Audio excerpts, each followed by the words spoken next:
Hello everyone. Ever wondered why mathematics can be a real challenge for some people?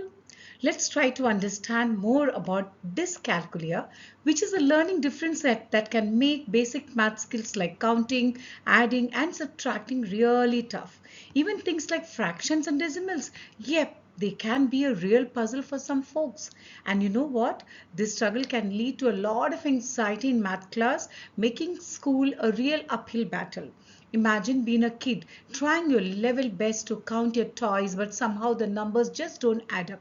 While your friends breeze through it, you're left feeling frustrated and left out. It's tough, right? But here's the thing, these struggles could be early signs of dyscalculia.